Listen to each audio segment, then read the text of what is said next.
Welcome back to our tutorial today, guys, and what we're going to be looking at is proof by induction. In the previous tutorial we looked at proof by contradiction, which only really comes up when trying to prove that the square root of 2 is irrational, but proof by induction comes up on a lot of the papers. Particularly there's 3 different ways it can come up with 3 different methods. The first one is looking at proof by induction with series, the second one is looking at proof by induction with divisibility, and the third one is looking at proof by induction involving inequalities. Okay, now we're going to look at each of these as a separate video. So in this video tutorial we're specifically looking at proof by induction through a series, like in sequences and series. But no matter which one we're looking at, the steps that we're going to use are the same. So step 1, we're going to prove true for n is equal to 1. Step 2, we're going to assume true for n is equal to k. And step 3, we're going to, based on that assumption, we're going to prove true for n is equal to 1. K plus 1, sorry. So now we're going to look at example 1 here, which has come up in a lot of the previous exam papers. So it says, prove for all values of n that 1 plus 2 plus 3 plus 4 plus ... n equals n over 2 by n plus 1. And now to do this, we're going to use our 3 steps. So we know that step 1 is we're going to prove true for n is equal to 1. Okay, and we're going to use the method that we use for series, because what indicates to me here that this is a series is the plus sign in between each term.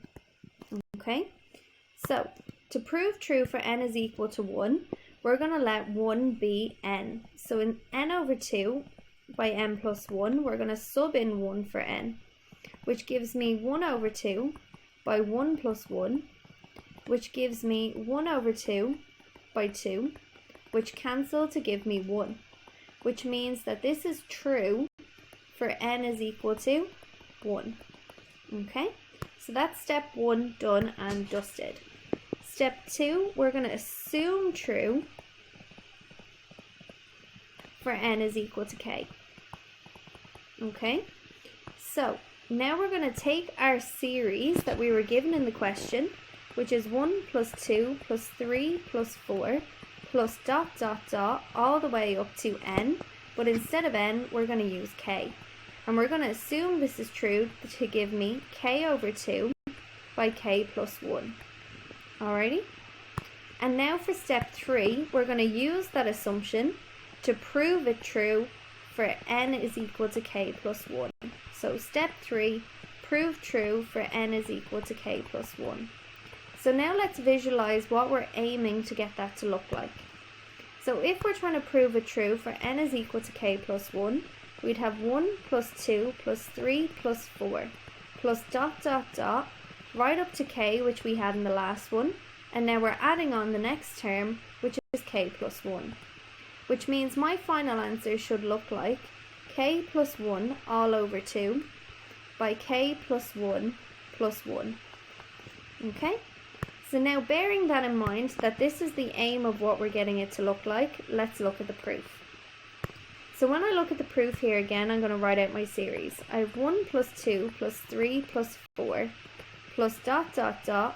all the way up to k plus k plus 1. But from our assumption we know that 1 all the way up to k can be given as k plus 2 by k over 2 by k plus 1. So based on that assumption, I'm now going to sub that in for the start of the series, k over 2 by k plus 1, plus my last term here, which is k plus 1. And because it's a proof, we have to explain why we did that, so I'm going to write assumed at the end. I can now see that each term has k plus 1, so I'm going to pull that out as my highest common factor, which means I have k plus 2 plus 1 left inside my bracket. And I'm going to mark that for when I'm looking back as I used highest common factor. Now to add what's inside the brackets, I need to have a common denominator. So if I have k over 2, to change this 1 into over 2, I'm going to need 2 over 2, which means I'm now going to have k plus 1 by k plus 2 all over 2. Okay, now I'm going to take this divide and bring it on the outside so that I have k plus 1 all over 2 by k plus 2 can also be written as k plus 1 plus 1, because plus 1 and plus 1 will give me plus 2. And now it looks exactly like what I have up here in what I was trying to prove. So I'm going to finish with this with therefore it's true for n is equal to k plus 1, so is true for all values of n. Okay, and that's how we do proof by induction for a series.